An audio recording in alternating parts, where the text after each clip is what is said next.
some of us, not mentioning any names, Joe. I appreciate that. Not mentioning any names, but some of us sometimes need to have a winning attitude. Winning attitude. And I personally believe that attitude starts the first step that you take out of bed.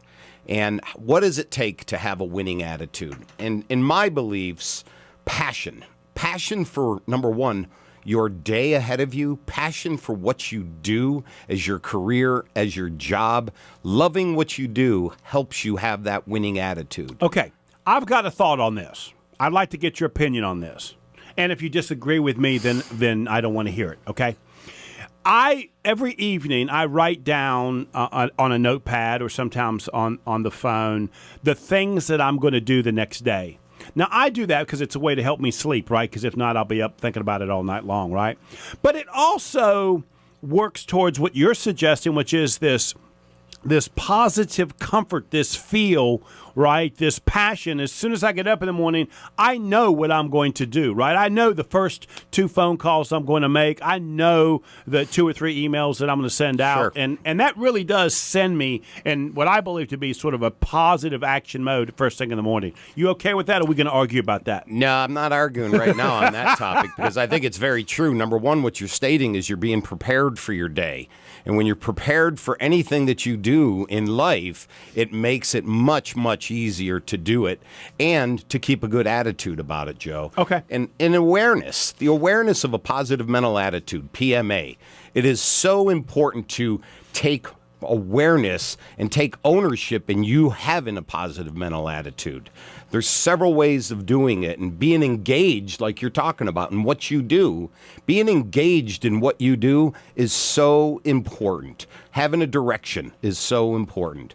I just think they're great fundamentals for any business person. They're great fundamentals for anybody, not even in business, right? Just anybody, to have a positive impact on our world today and do it in a way where you do it with a smile, Joe. Okay, so what's so positive about you bothering me by ringing that bell? There's nothing positive about that. That was uncalled for. Joe, you were out of line again. Okay? So we're going to coach you through this. We're going to work with you on all of this, and we're going to improve that attitude adjustment that you need, buddy. Okay. All right. So I'm just saying. We got a new board operator, and he's over there smiling. He's liking this. He's probably, yeah, he's liking it, and I think he wants to say a word or two to you, Joe.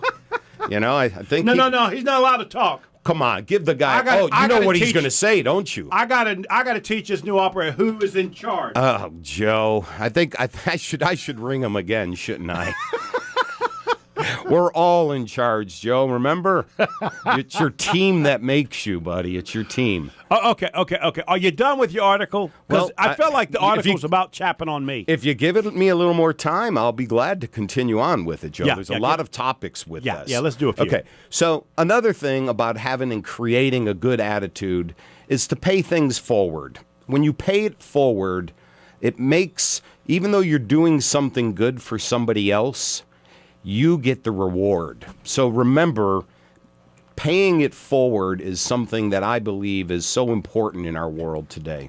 Also, positive mental attitude has to do a lot with, and a lot of people relate it back to their goals, the goals in life. And I would challenge everybody that's listening today, when you are setting goals, when you're planning your goals, set large goals, aim high, think big. Just don't be, the norm. Go for it. And you know what? Everything that we do matters. Everything. It's interesting, and it's fun having this conversation with you about goals because you and I have known each other for years, right? So you and I have watched each other grow, and our businesses grow. I can remember years ago when I just graduated college. I was in the hotel restaurant management program, and I had a goal. I had 2 goals. I wanted to own a restaurant, and I wanted to own a home on the lake. And I've told people this for years. That goal was too small. I mean, and I don't say this like, Donald Trump bragging. I mean, I had that by 30, probably less than that, right? The problem was I didn't have another goal. And so my mind was so thinking so small about the goal that I had, right? That once I achieved it, then kind of stalled, until you figured out what the next thing. So I love the statement. Please think bigger, because I promise you, if you really will think bigger and get up in the morning to move in that direction, those goals, they will start to get smaller and smaller. They get small, and people put small goals because they don't want to fail with a goal. But I encourage everybody to set a high bar with their goals. I know there's a gentleman that we're going to be talking to today that set some goals. Well, boy, did he do a good job.